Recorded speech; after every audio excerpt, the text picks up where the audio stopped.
Hello student, welcome to Vision Study Hub and we were doing mathematical tools for physics and this is the third lecture of mathematical tools of physics. In this third lecture we were to discuss trigonometry. Trigonometry के कुछ parts रह गए थे, उसमें पहला ये था conversion of one trigonometric ratio into other, important है। फिर स्टैंडर्ड कंपाउंड एंगल, थोड़े से ये फॉर्मूलाज हैं उसका थोड़ा सा एप्लीकेशन भी हम बता देंगे। फिर writing general value of trigo ratio का जनरल वैल्यू लिखना अभी बाकी है थोड़ा सा। और फिर सम बायनोमियल एक्सपेंशन, बायनोमियल के भी कुछ पार्ट्स हैं जो कि आपके पेपर में आते हैं, जो आपके फिजिक्स में यूज होते हैं, वो वाला पार्ट हम इसी लेक्चर में कंप्लीट करेंगे। So let us start now. लेकिन इस बार क्या करना है, आपको ये वैल्यू याद करनी है, sin 37 = 3/5। इस वैल्यू का ध्यान रखना है और इस वैल्यू का जब आप ध्यान रखोगे तो कई सारी चीजें आपके साथ निकल के आने वाली हैं। ठीक है, कई सारी वैल्यूज इसी वैल्यू से निकल के आती हैं। कैसे निकल के आती हैं? तो यार एक सिंपल सा रिलेशन होता है, जैसे ये देखो कि sin 37 की बात करी जाएगी तो sin 37 क्या है, 3/5 है ना। तो यार sin 37 है तो यहाँ एंगल की वैल्यू कितनी है, 37 है ना। 37 है तो अब थीटा की जगह मैं क्या लिख दूं, 37। और यहीं से फिर इसी ट्रायंगल में सारी वैल्यूज को हम सॉल्व करते हैं। sin 37 है 3/5 है ना। और sin होता क्या है, sin होता है परपेंडिकुलर अपॉन हाइपोटेनस। sin क्या होता है, परपेंडिकुलर अपॉन हाइपोटेनस। तो परपेंडिकुलर की वैल्यू कितनी हो गई, 3। ठीक है, हाइपोटेनस की वैल्यू कितनी हो गई, 5।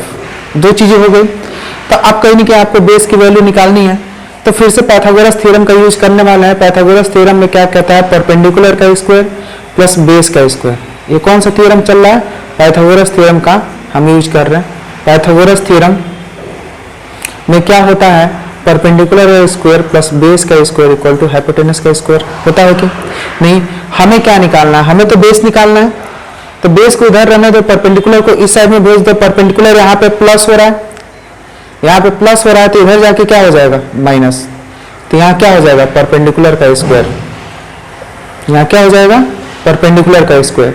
यहाँ पे कहीं ना कहीं स्क्वायर है, इस साइड में जाएगा तो टोटल में क्या हो जाएगा, रूट। तो ये भी स्क्वायर हट गया। आपको ये बात समझ में आ गई कैसे हमने लिखा। अब कहने कहीं ना कहीं ये क्या है, हाइपोटेनस है। हाइपोटेनस से तो अब कैसे करना है, तब देखो हाइपोटेनस कितना है, 5 का स्क्वायर माइनस परपेंडिकुलर कितना है, 3 का स्क्वायर है कि नहीं। अब इसे देखो 25 - 9, तो ये कितना हो गया, 16। और इसकी वैल्यू कितनी हो गई, 4। इसकी वैल्यू कितनी हो गई, 4। तो इस तरीके से हमने तीसरी यानी बेस की वैल्यू हमने 4 निकाल लिया। 4 निकालने के बाद से अब कोई भी रेशियो हम निकाल सकते हैं।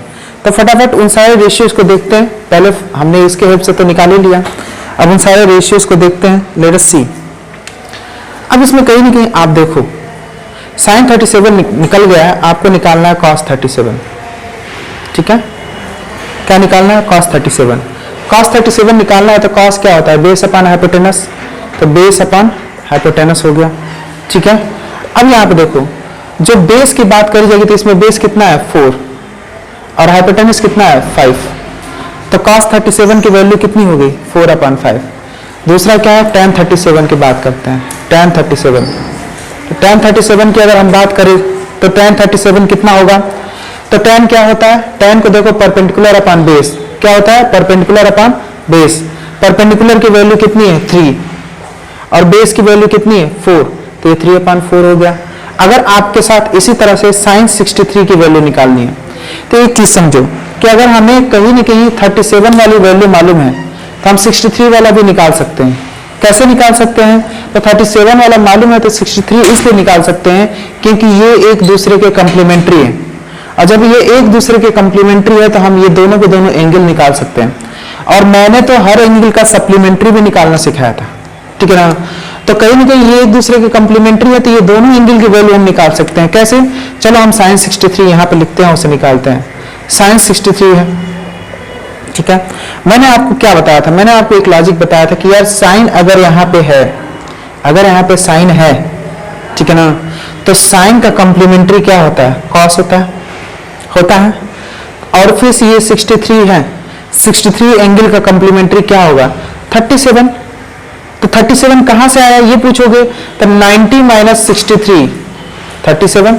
भाई कोई भी कॉम्प्लीमेंट्री एंगल निकालने के लिए क्या करते हैं, हमें 90 में से इसे माइनस करते हैं, तो 90 माइनस 63 इज बिकमिंग 37। तो ये क्या हो गया, cos 37। तो अगर cos 37 की वैल्यू हम निकाल दे तो sin 63 निकल ही जाएगी। तो कहीं ना कहीं आप देखिए, हम कहीं ना कहीं cos 37 की अगर हम बात करेंगे तो cos 37 कितना होता है, तो cos क्या होता है, तो cos को देख लो, cos यहाँ base upon hypotenuse, base upon hypotenuse. अब बेस इसमें क्या है, तो बेस यहाँ पे देखो बेस है 4 और हाइपोटेन्यूस कितना है, तो हाइपोटेन्यूस है 5, तो वैल्यू इज 4/5। ठीक है ना, आप इनकी कोई वैल्यू निकाल सकते हैं और ये हैबिट वाली बात है, अगर आपको हैबिट हो जाती है तो आसानी से सारी वैल्यू निकाल लोगे। cos 63 की वैल्यू हम निकालते हैं। ठीक है, cos 63,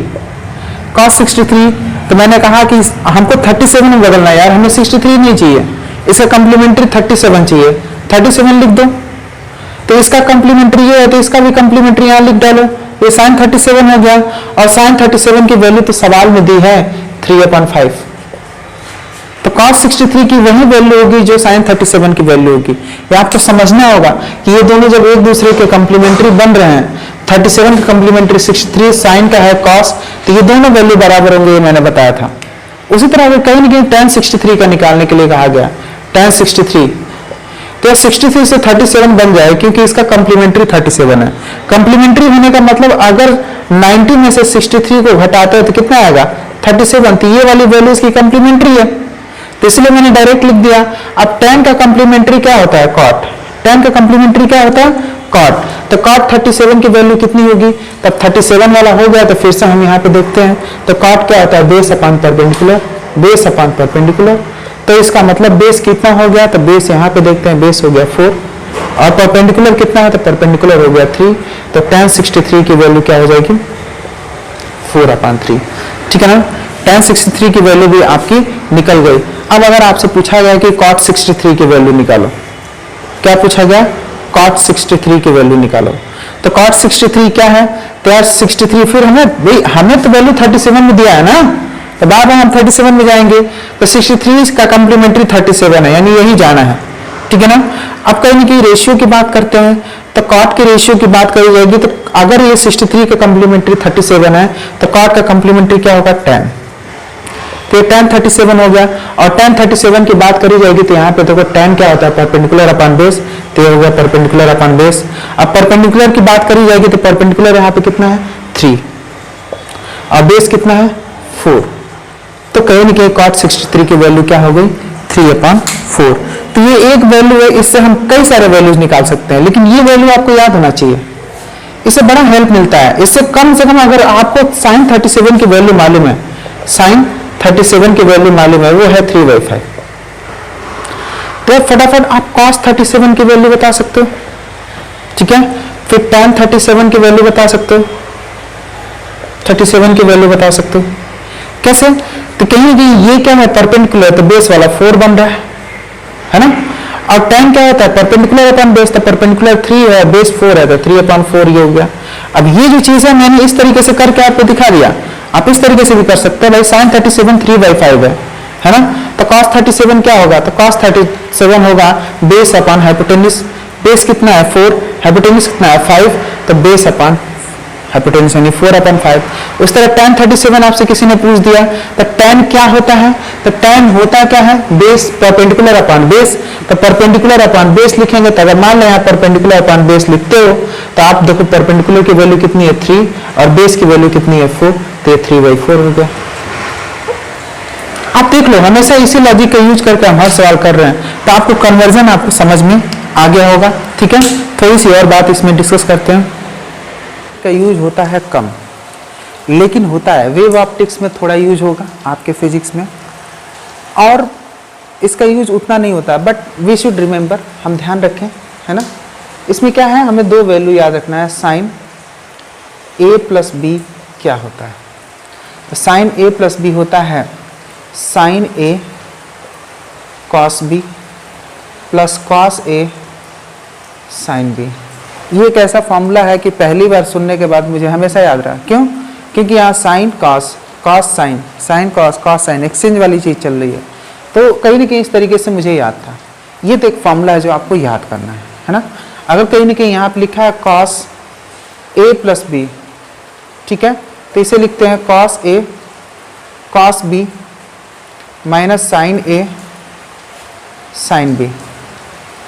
तो इसमें देखो cos साइन एक साथ हैं, लेकिन बीच में साइन यहाँ प्लस है, यहाँ माइनस आ गया है, उल्टा चलता है।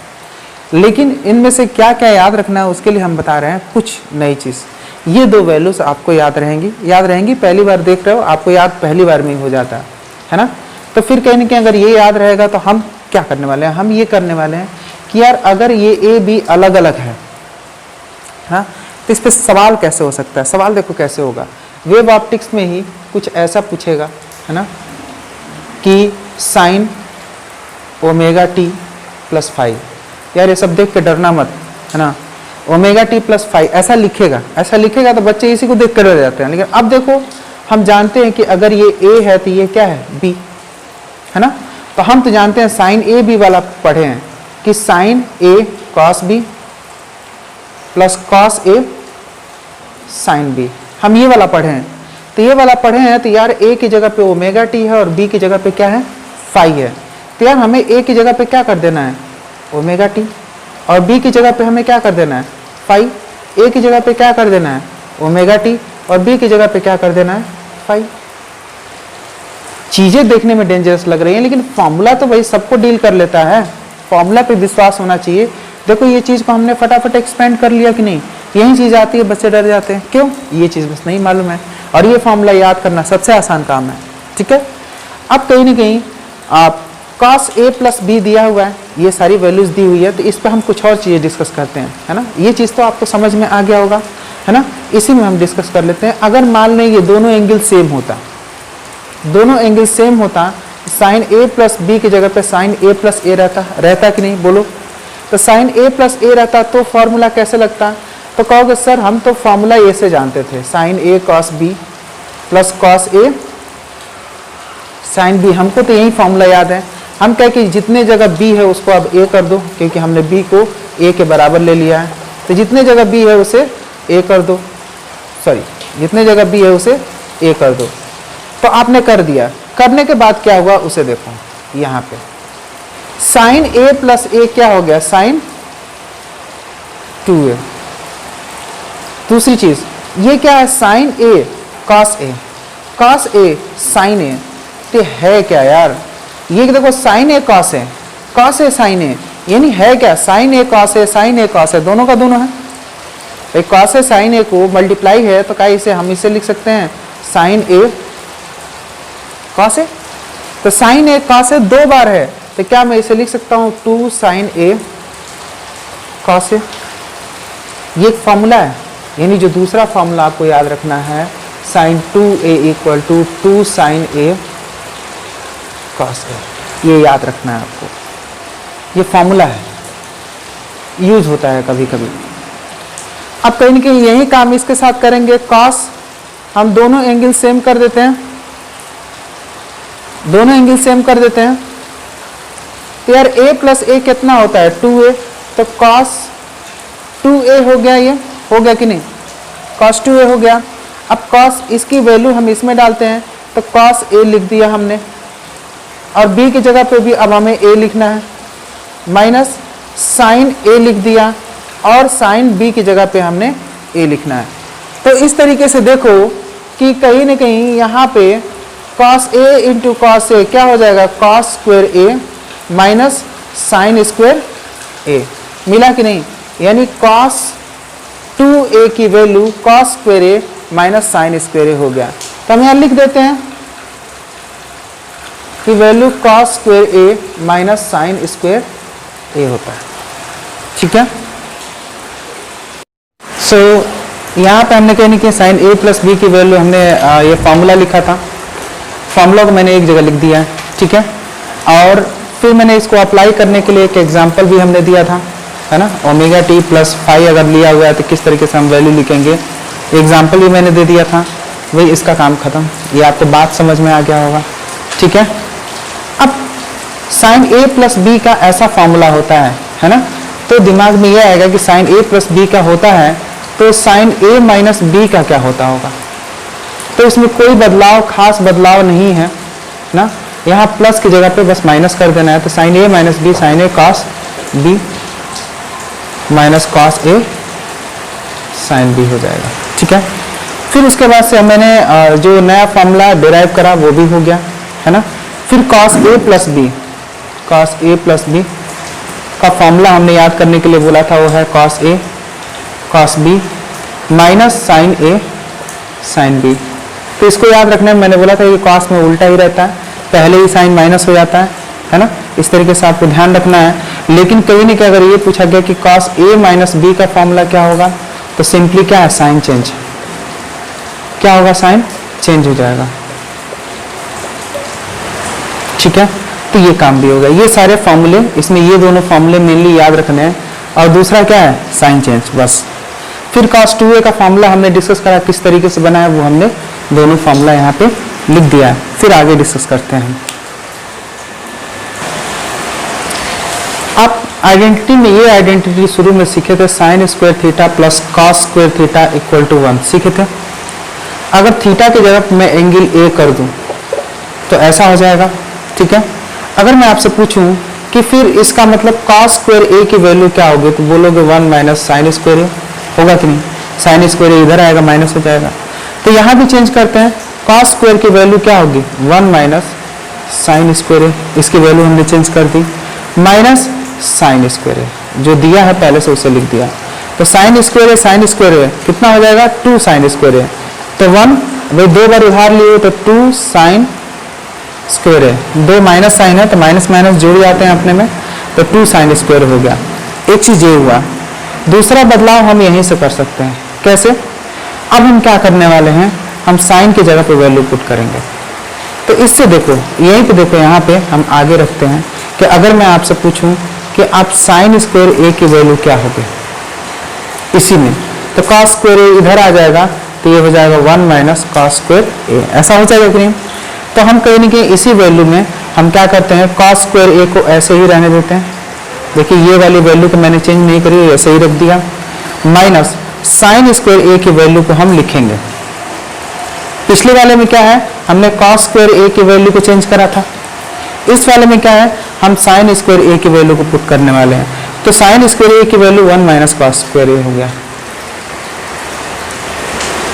तो ये हो गया cos square A minus 1 minus minus plus cos square A, यानी 2 कॉस स्क्वायर ए माइनस 1। तो यार इसका मतलब हमें 2 फॉर्मूले मिले, जैसे भी मिले हमें पहले आइडेंटिटी का यूज करके हमें 2 फॉर्मूले मिले। इन फॉर्मूले को लिख लो और इसे याद रखना, ये ज्यादा जरूरी है। तो क्या याद रखना है, 1 माइनस 2 साइन स्क्वायर ए। भाई साइन वाले साइड में ये है कि नहीं, बस देखो इसमें आप कैसे याद रख सकते हो, साइन वाले साइड में इधर लिखोगे, और ऑब्वियस सी बात है कॉस वाला साइड क्या लिखोगे, इधर लिखोगे। भाई कॉस इधर है तो इधर कॉस वाला साइड, साइन इधर है तो साइन वाला साइड, ऐसे करके रिमेंबर कर सकते हो इस फॉर्मूले को, है ना।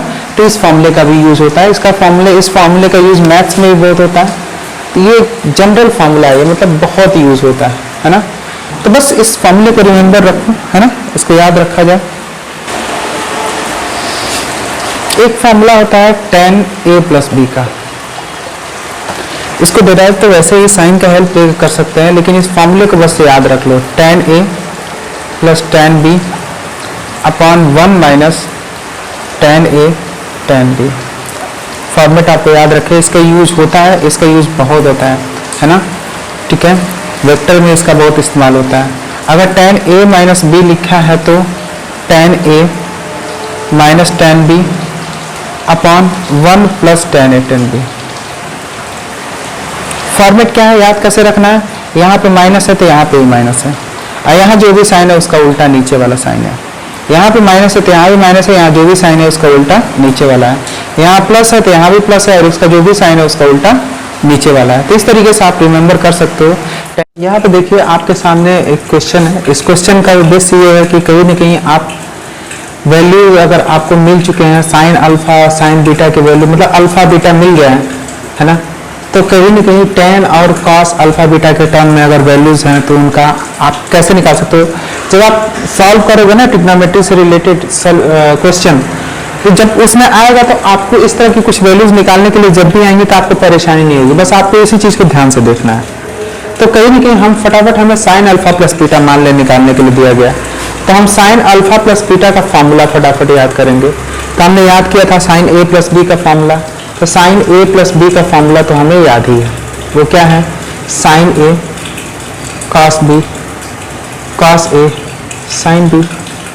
तो इसका साइन अल्फा प्लस बीटा का फॉर्मूला क्या होगा, sine alpha cos beta cos alpha sign beta, नहीं तो होगा, है ना।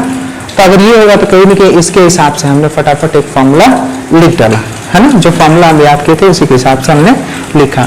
अब इसमें देखो यार, साइन अल्फा की वैल्यू हमें मालूम है और कॉस अल्फा की वैल्यू नहीं मालूम है, कॉस बीटा की वैल्यू हमें नहीं मालूम है, लेकिन साइन बीटा की वैल्यू मालूम है। क्या पॉइंट क्या है कि अगर साइन अल्फा दिया हुआ है, साइन अल्फा दिया हुआ है, तो साइन अल्फा कितना दिया है, 3/5, तो क्या हम कॉस अल्फा निकाल सकते हैं। तो हमने बताया फटाफट एक ट्रायंगल बनाओ, हो जाएगा। ये अल्फा हो गया और अल्फा के सामने ये परपेंडिकुलर बेस हाइपोटेनस। अब कहीं नहीं साइन क्या होता है, परपेंडिकुलर अपॉन हाइपोटेनस, तो परपेंडिकुलर 3 हो गया अपन हाइपोटेनस यानी 5 यहाँ हो गया, तो ये वाला वैल्यू 4 होगा। मैंने बताया था कि 3 5 है तो ये 4 होगा, ये क्रम होता है। ये कहीं नहीं हमने पाइथागोरस से निकाला था, लेकिन आपको ये समझ में आ रहा होगा। तो अगर ये चीज है तो मैं आपसे पूछ दूं कि कॉस अल्फा की वैल्यू क्या होगी। तो सर कॉस अल्फा क्या होता है, तो बेस अपॉन हाइपोटेनस, तो बेस अपॉन हाइपोटेनस यानी बेस कितना है यहाँ 4, हाइपोटेनस कितना है 5।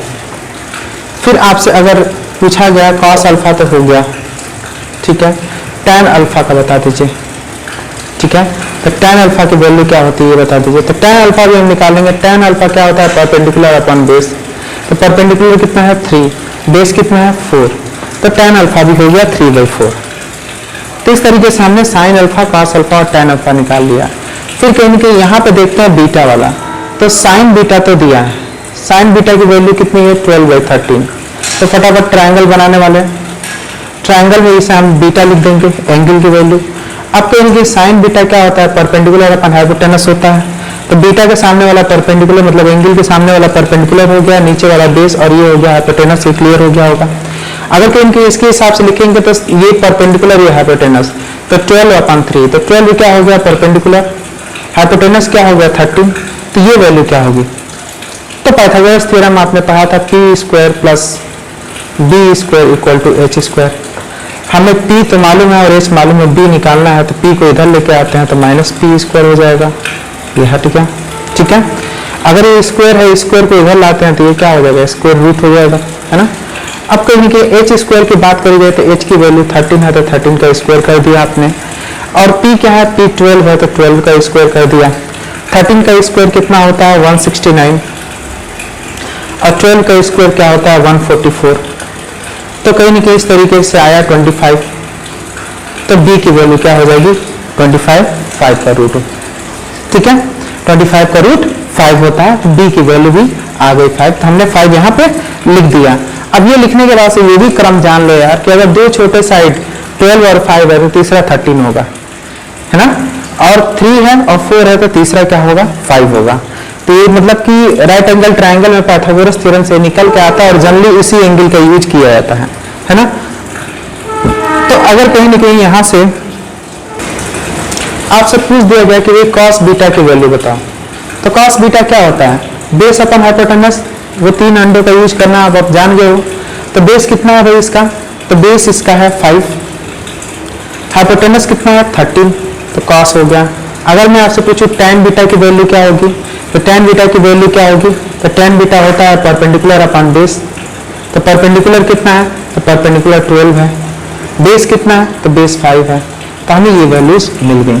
तो हमें जो जो वैल्यूज मिल गई उन सारी वैल्यूज को एक जगह लिखते हैं। पहले तो आपको ये समझ में आ गया कि साइन बीटा की वैल्यू दी है, तो cos बीटा और tan बीटा कैसे निकला, ये बात समझ में आ गया होगा आपको।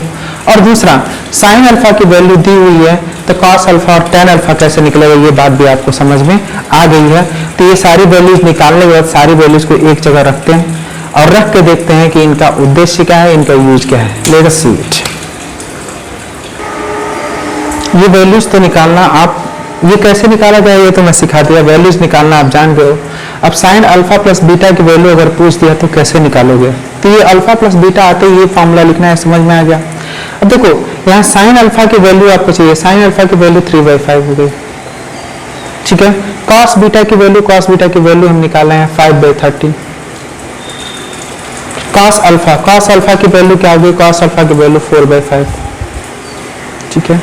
साइन बीटा की वैल्यू क्या है? 12/13, ठीक है। इसको सॉल्व करोगे 3 5 जा 15, ठीक है, 15/65 और ये 48/65, ठीक है।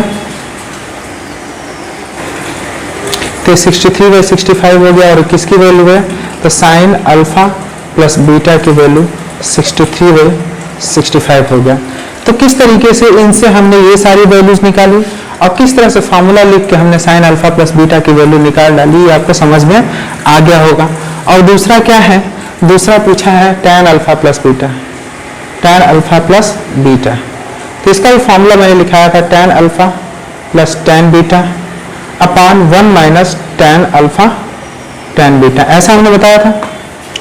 tan अल्फा की वैल्यू देखो दिया है 3/4, तो tan अल्फा की जगह 3/4 लिख सकते हैं। फिर उसके बाद से tan बीटा की वैल्यू कितना दिया है? tan बीटा 12/5, तो 12/5 हो गया। 1 माइनस tan अल्फा की वैल्यू 3/4 और tan बीटा 12/5, 4 3/12। थोड़ा सा ये कर लेते हैं, कहीं ना कहीं एलसीएम लोगे तो कितना हो गया? 20, ठीक है। एलसीएम हो गया 20, है ना। This is 15 and this is 48। Is that clear? Upon यहाँ पे क्या है? 1 माइनस क्या बचा है? 3 3 जा 9/5, 9/5। तो 9/5 है, तो इसका हम एलसीएम ले सकते हैं, है ना। इसको सॉल्व करने की कोशिश कर सकते हैं। एलसीएम लेंगे तो क्या आएगा? तो हम एलसीएम हो जाएगा 5 5 1 जा 5 -9, ऐसा हो गया, ठीक है। ये हो गया 63/20 और ये क्या हो गया? -4/5। इसको लिखेंगे 63/20 इंटू माइनस साइन आगे कर देते हैं और 5/4, ये पलट जाएगा, है ना। 5 4 जा 20, तो ये होगा -63/16। तो इसका मतलब tan अल्फा प्लस बीटा की वैल्यू कितना हो गया है? हो गया है -63/16। tan अल्फा प्लस बीटा की वैल्यू इस तरीके से आपने। अब यहाँ पे आप ये देखिए कि cos 2 बीटा की अगर वैल्यू हमें निकालनी है, cos 2 बीटा, तो cos 2 बीटा की वैल्यू कैसे निकलेगी? cos 2 बीटा का फॉर्मूला मैंने आपको बताया था, वो क्या है? 1 - 2 साइन स्क्वायर बीटा, तो 1 - 2 sine square beta, sign beta की वैल्यू कितनी है? 12/13, तो 12/13 और साइन का स्क्वायर है तो इसका स्क्वायर कर देंगे, तो 1 - 2 144/169, है ना। इसको हम सॉल्व कर सकते हैं। आगे सॉल्व करेंगे तो 169 क्या आएगा? नीचे रहेगा, ठीक है। इसको मल्टीप्लाई करेंगे तो 288 हो गया, माइनस में ये क्या होगा? 169 माइनस करोगे 9 7 1 एंड 1, ठीक है। 119 -119 169। सो cos 2 बीटा की वैल्यू कितनी हो गई? -119/169। तो इस तरह से cos 2 बीटा की वैल्यू हमने निकाल डाली, तो आप भी ऐसा कर लोगे। अब कहीं ना कहीं एक फॉर्मूला यहीं पे हम इन्वॉल्व कर देते हैं कि अगर मान लें tan 2 अल्फा या tan 2a दिया है तो क्या करेंगे? इसका फॉर्मूला क्या होगा? हम एक चीज जानते हैं यार, है ना, कि tan a प्लस b का फॉर्मूला तो आप सीख चुके हो। वो क्या होता है? tan a plus tan b upon 1 minus tan a tan b। ये सीखे हो कि नहीं बताओ? तो अगर मान लें आपसे tan 2 अल्फा का पूछ दिया, है ना, तो एक तो यार ये फॉर्मूला आपको मालूम है, इस फॉर्मूले से दूसरा फॉर्मूला आप कर ही लोगे। मैं कह रहा हूं कि नहीं यार, tan a प्लस b नहीं, पहले tan 2a की वैल्यू हमें निकालनी है। तो कैसे होगा? हम क्या करते हैं कि इसी में कुछ बदलाव करते हैं, a और b की जगह पे भी a लिख देंगे, तो ये tan 2a हो गया कि नहीं, है ना। तो तो यहाँ b की जगह पे a लिख दो, तो ये हो गया tan a plus tan a upon 1 minus tan a b की जगह पे हमने a लिख दिया, तो ये क्या हो गया tan 2a और ये क्या हो गया 2 tan a, अरे 1 1 2 tan a 2 tan a upon 1 minus tan a into tan a क्या होगा tan स्क्वायर a। आपको ये फॉर्मूला भी याद होना चाहिए। अब मान लें अगर सवाल में पूछा है कि tan 2 अल्फा की वैल्यू बताओ, क्या पूछा है tan 2 अल्फा की वैल्यू, तो हमें फॉर्मूला तो आ गया, तो tan 2a equal to 2 tan a upon 1 minus tan square a, तो a की जगह पे अगर मैं अल्फा कर दूंगा तो ये क्या होगा 2 tan alpha upon 1 minus tan square alpha, ये हो गया। अब कहीं कि 2 tan अल्फा, tan अल्फा की वैल्यू 3/4 हो गया and 1 minus tan square alpha यानी 3/4 का स्क्वायर, तो ये करोगे तो 2 1 जा 2 2 जा 4, तो 3/2 बचा। नीचे देखते हैं तो ये 1 माइनस 3 का हो गया 9 और 4 का हो गया 16, ठीक है। फिर आप एलसीएम निकाल सकते हो, यहाँ पे नीचे क्या हो गया 16, तो यहाँ आगे 16 आ जाएगा माइनस 9, एलसीएम निकालने में तो कोई प्रॉब्लम नहीं होगी, और ऊपर है 3/2, ठीक है। ऊपर है 3/2 वैसे ही लिखते हैं, नीचे का देखते हैं तो 16 माइनस 9 7 अपॉन 16, 3/2 16 अपॉन 7, ठीक है, 2 8 जा 16 यानी 24 अपॉन 7। तो कहीं ना कहीं यहाँ से हम एक काम और कर दिए, वो क्या कर दिए कि tan, इसे ऊपर लिखते हैं, इसका मतलब tan 2a की वैल्यू जो हमने निकाली वो निकाली 24 अपॉन 7, tan 2a की वैल्यू भी हमने निकाली 24 अपॉन 7। एक एक सवाल करा हूँ, बहुत बेसिक सवाल है, इसको एक बार ध्यान से देख लो, केवल वैल्यू पुटिंग वाला क्वेश्चन है। इसमें इंपॉर्टेंट ट्रायंगल मेथड का यूज करके इन वैल्यू को निकालना मैंने सिखा दिया है, उसका यूज भी किया है, और इतना ही सवाल, इसमें कोई लॉजिक नहीं, केवल वैल्यू पुटिंग है। आप एक दो बार करोगे एकदम याद हो जाएगा, और इसके लिए आपको याद करना था फॉर्मूला। ये फॉर्मूला आपको याद था, लेकिन इसके हेल्प से हमने दूसरा ये जो फॉर्मूला बनाया वो इसी की हेल्प से बनाया है, तो इसके जगह पे एक फॉर्मूला मैं लिख देता हूं जो आप जरूर याद रखो, tan 2a equal to 2 tan a upon 1 minus tan square a, ये फॉर्मूला भी आप याद रखो। तो इस तरह से सारे फॉर्मूला कलेक्शन लगभग कवर हो गया है ना, जो जरूरी है आपके लिए। हम यहाँ पे बायनोमियल एक्सपेंशन अब शुरू करने वाले हैं, क्योंकि ट्रिग्नोमेट्री की जो जरूरी वैल्यूज थी, जरूरी चीजें थी, वो हम डिस्कस कर चुके हैं। अब कहीं ना कहीं ट्रिग्नोमेट्री में ग्राफ बना है, तो ग्राफ कहीं ना कहीं ग्राफ वाले चैप्टर में डिस्कस करते हैं, है ना, और इसमें कुछ जनरल वैल्यूज भी ग्राफ से निकल के आते हैं, उसे हम उसी में डिस्कस करते हैं। बायनोमियल एक्सपेंशन की बात को डिस्कस करने के लिए क्या क्या जरूरी है वो मैं बताता हूँ। इसमें जो जरूरी है वो चीज़ पहले मैं शुरू करता हूँ। पहले है कि आप सोचो यहाँ 10 लिखा हुआ है, 10 का पावर 2 यानी 100 हुआ, 10 इंटू 10 यानी 100। तो अब देखो 10 का जब स्क्वायर करा तो इसकी वैल्यू बड़ी हो गई कि नहीं, 10 का क्यूब करा तो इसकी वैल्यू और बड़ी हो गई, 10 का पावर 4 करा तो इसकी वैल्यू 10,000 हो गई, 10 का पावर 5 करा तो इसकी वैल्यू और बड़ी हो गई, 10 का पावर 10 करा तो इसकी वैल्यू बहुत बड़ी हो गई, और 20 करने पे मतलब बहुत बड़ी वैल्यू, इतनी बड़ी वैल्यू मतलब बहुत बड़ा नंबर है। अगर मान लो इतने पैसे आपके पास आ जाए तो ये बहुत बड़ा नंबर है, आप सोच सकते हो। तो यार सोचो कि अगर 10 की पावर इनफाइनाइट, 20 तो कुछ नहीं होता है, इनफाइनाइट तो बहुत बड़ा नंबर है, तो अगर 10 पावर 20 हो रहा है तो इतनी बड़ी वैल्यू हो गई, तो 10 पावर इनफाइनाइट होगा तो वैल्यू क्या हो जाएगी फिर इनफाइनाइट। यानी कहने का मतलब कि अगर इन वैल्यूज पे पावर हम बढ़ा रहे हैं तो वैल्यूज बढ़ रही हैं, ठीक है। लेकिन अगर वो वैल्यू 1 से कम हो, 1 से छोटी हो, अगर कोई वैल्यू 1 से छोटी हो और -1 से बड़ी हो, यानी कोई वैल्यू, आप ऐसे थोड़ा सिंपल तरीके से बताते हैं कि अगर कोई वैल्यू 1 और 0 के बीच में हो, 1 और 0 के बीच में जो वैल्यूज होती हैं उनकी एक खासियत होती है, क्या होती है कि अगर कोई वैल्यू 1 और 0 के बीच में होती है तो उसकी वैल्यू की एक स्पेशलिटी होती है कि जब आप उसका पावर बढ़ाओगे तो वैल्यू और छोटी हो जाएगी। जैसे देखो 1/10 1 और 0 के बीच की वैल्यू है, 0 और 1 के बीच की वैल्यू, अगर कहीं कि 1/10 का स्क्वायर करोगे तो 1/100 आ गया, और 1/100 क्या होता है 0.01, और 1/10 क्या होता है 0.1। तो आप खुद बताओ इन दोनों में से कौन बड़ा है, ये बड़ा है। तभी ये वैल्यू 0.1 था और जब हम कहेंगे कि फिर से इसका स्क्वायर कर दिए तो वैल्यू और छोटा हो गया। अच्छा ये वैल्यू अभी क्या है 0.1 है भाई, 1/10 को 0.1 लिख सकते हैं, समझ में आ रहा है। इसका पावर 5 किए तो क्या आ गया 0.00001, यानी वैल्यू और छोटी हो गई। यहां पे देखा जाएगा 1/2 पावर 4 है, तो 1/2 की वैल्यू क्या है 0.5 है कि नहीं। लेकिन अगर कहीं नहीं कहीं इसका पावर 4 किया तो इसकी वैल्यू क्या आ गई 0.0625, तो ये वैल्यू 0.0625 से बहुत छोटी हो गई।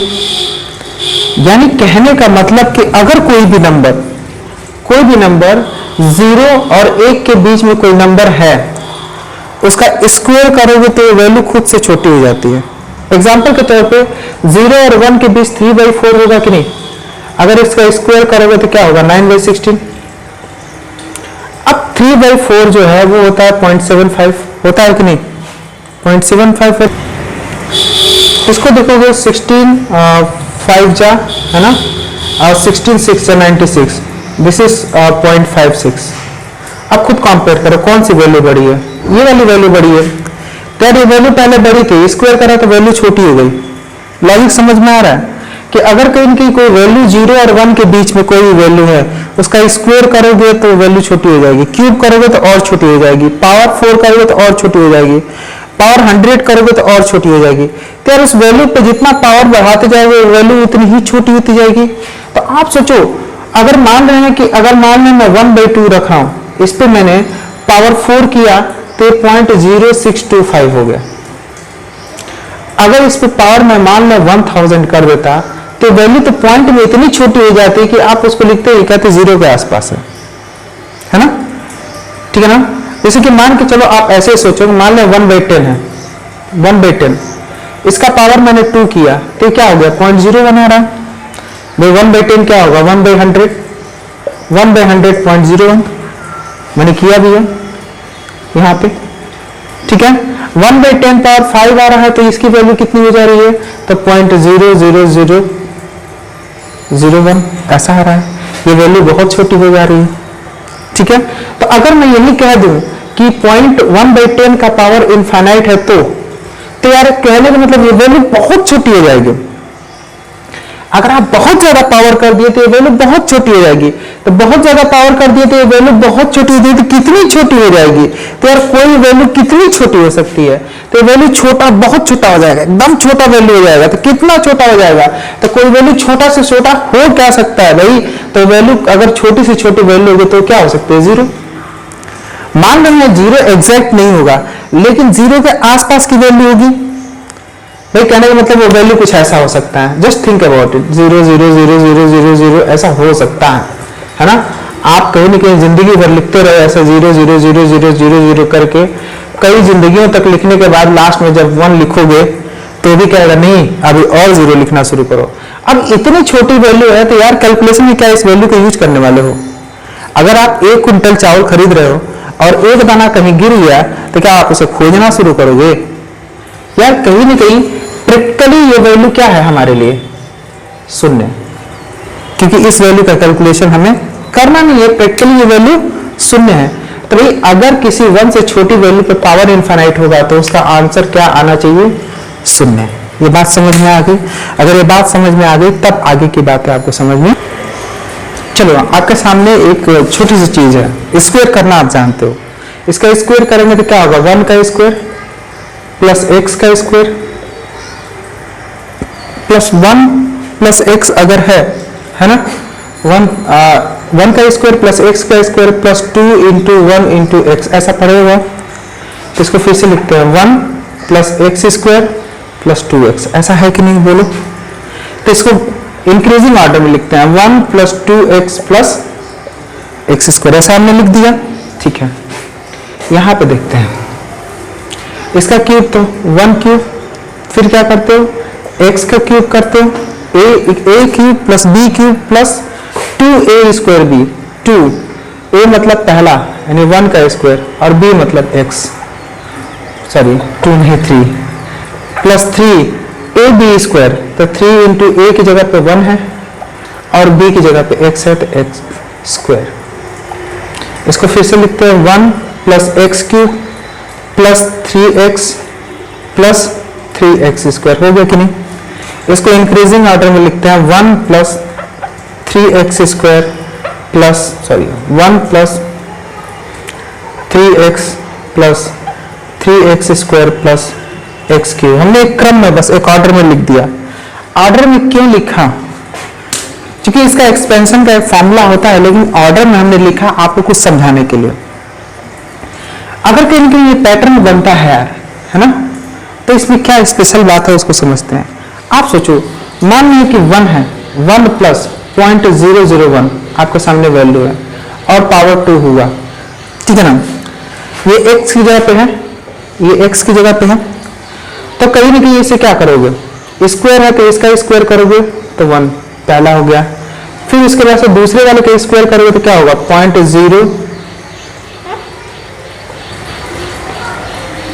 0.001 ऐसा आएगा। फिर इसके बाद से प्लस करोगे तो 2 इंटू 1 इंटू 0.001 ऐसा आएगा। तो 1 प्लस 0.00001 प्लस 2 इंटू 2 से इसमें मल्टीप्लाई करोगे तो 0.002 ऐसा आएगा।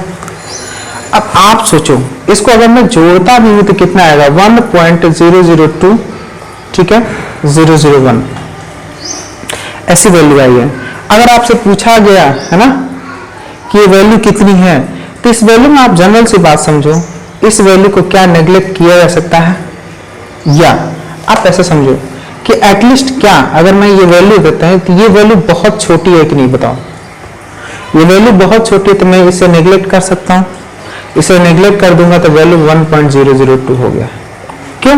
क्योंकि यह कैलकुलेशन करते हैं तो जनरल तौर पे आपको 3 प्लेसेस तक के वैल्यू में काम चल जाता है ना। तो कहीं ना कहीं इस हिसाब से इस नंबर को हम नेग्लेक्ट कर सकते हैं।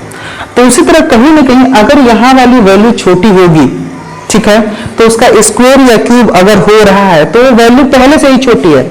अब उसका स्क्वायर या क्यूब होगा तो वैल्यू बहुत छोटी हो जाएगी, तो उसको नेग्लेक्ट कर सकते हैं। समझ में आया, है ना। तो कहीं ना कहीं यहाँ पे देखो, अगर यहाँ पे मैं लिखता हूं x is very very smaller than 1, इसका कहने क्या मतलब, तो यहाँ पे एग्जांपल देखो, क्या 0.001 1 से बहुत छोटा है कि नहीं। तो x is very very less than 1 का मतलब क्या है, x की वैल्यू बहुत छोटी होगी। बहुत छोटी है का मतलब क्या होगा, मान लो x की वैल्यू कुछ ऐसी होगी, तो भाई 1 के कंपैरिजन में ये वैल्यू बहुत छोटी है कि नहीं। अब तुम इसका स्क्वायर भी कर दो, अगर इसका स्क्वायर कर दोगे तो क्या होगा, 6 to 5 हो गया, 1 2 3 4 5, तो 1 2 3 4 5 6 7 8 9 10 ये वैल्यू हुआ। अब ये वैल्यू डेसिमल में इतना छोटा हो गया है कि इस वैल्यू को हम नेग्लेक्ट कर सकते हैं कि नहीं। तो अगर कोई वैल्यू दी हुई है छोटी वैल्यू 1 से और उसका स्क्वायर कर दोगे तो वैल्यू बहुत छोटी हो जाएगी, ठीक है। तो कहने का मतलब कि इस फॉर्मूले में अगर हम देखें तो अगर मैं ये कंडीशन रख दूं, अगर मैं यहाँ पे ये कंडीशन रख दूं कि x is very very less than, x is very very less than 1, तो इसका मतलब x बहुत छोटा है तो इसकी स्क्वायर वैल्यू हम 0 ले सकते हैं। तो इसका आंसर क्या हो गया, 1 प्लस 2x। कब, when this condition is given, जब ये कंडीशन दी जाएगी तभी। हमेशा ऐसा फटफट x को उड़ा देना, ऐसा मत करना। अगर यही एक से बड़ी वैल्यू होगी तो ये बात सही है, ये बात तभी गड़बड़ हो रही है जब x की वैल्यू बहुत छोटी है ना। जैसे कि यहाँ पे देखो, है ना। तो कहीं ना कहीं इसका एप्लीकेशन क्या है, फिर से हम समझाते हैं। इसका एप्लीकेशन है, मान लो 1 प्लस 0.005 लिखा है, ऐसे लिखा है, इसका स्क्वायर की बात करी जा रही है। तो इसके स्क्वायर की बात करी जा रही है तो हम डायरेक्ट इसी फॉर्मूले को लगाएंगे, 1 प्लस 2 इंटू एक्स, तो x की जगह पे क्या है 0.005, तो 1 प्लस 0.001 यानी 1.00, मैंने ऐसे सॉल्व कर दिया, ठीक है। अच्छा, इसका इंपॉर्टेंस ज्यादा आप अच्छे से तब समझ में आएगा जब इसको वैल्यू को बहुत बड़ा करते हैं। लेट्स सी, अगर कोई नहीं आपसे कहा गया कि 1.005 का स्क्वायर क्यूब करो, तो क्यूब करने पे क्या होगा, 1 प्लस 0.005 का क्यूब, यही तो होगा। इसका आंसर क्या होगा? तो यहाँ पे देखो, यहाँ मैंने कहा था कि अगर x की वैल्यू 1 से बहुत छोटी है तो इस वैल्यू को नेग्लेक्ट कर सकते हो 0, और इस वैल्यू को भी 0 कर दोगे तो कितना हो गया? 1 प्लस 3x ही तो हो गया। तो 1 प्लस 3x अगर हो गया तो यार आप खुद देखो यहाँ पे, है ना, कि अगर यहाँ पे सॉल्व करना है तो सिंपली क्या करना है, 1 प्लस 3 और x की जगह पे क्या है 005, तो 1 प्लस 0.015 हो गया। ठीक है, तो कहने का मतलब ये सवाल आसान हो गया। अब कहोगे कि इसका क्या फायदा है, क्या मतलब हम तो क्यूब निकाल ही लेंगे। सवाल यहाँ पे नहीं है, सवाल देखो बदलता कैसे है। यहां से हमने ये सीखा कि अगर 1 प्लस एक्स पे क्यूब हो रहा है तो उसका आंसर 1 प्लस 3x है, यानी जो यहाँ पावर है वो यहाँ पे आकर ठिठक गया। उस तरह 1 प्लस एक्स का स्क्वायर है तो उसका आंसर क्या आ रहा है 1 प्लस 2x, यानी ये जो पावर है इसके बगल में आ चुका है। तो अगर मैं लिखूं 1 प्लस एक्स पावर 99, है ना, और कंडीशन दो कि x is very very small than 1, smaller than 1, तो इसका आंसर क्या होगा 1 प्लस 99x हो गया। When this condition is given, और ऐसा क्यों हो रहा है मैंने दिखाया दिया, है ना।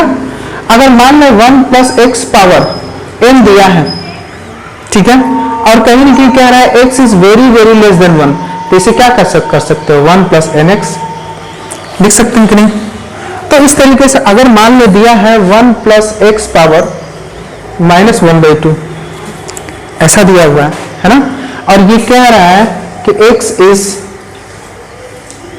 x is very very less than 1, तो क्या आप लिख सकते हो 1, है ना, और x हो गया और -1/2 क्या होगा बगल में आ जाएगा, है ना, मल्टीप्लाई कर देगा, तो इसे हम क्या लिख सकते हैं 1 - x/2। क्या ये बात समझ में आ रही है आपको? तो यहाँ पे देखिए कहीं ना कहीं 1 प्लस एक्स पावर n है, तो जिस तरह हम फॉर्मूला पढ़े थे, हम लोग अभी पढ़े हैं कि अगर x की वैल्यू 1 से बहुत छोटी है तो 1 प्लस एक्स पावर 2 है तो ये क्या हुआ 1 plus 2x, 1 plus x power 3 है तो क्या हो जा रहा है 1 प्लस 3x हो जा रहा है कि नहीं, क्योंकि जो ज्यादा पावर वाले वैल्यूज हैं वो उड़ जा रहे हैं, वो 0 के आसपास हो जा रहे हैं। तो 1 प्लस एक्स पावर n है तो ये क्या होगा 1 प्लस nx।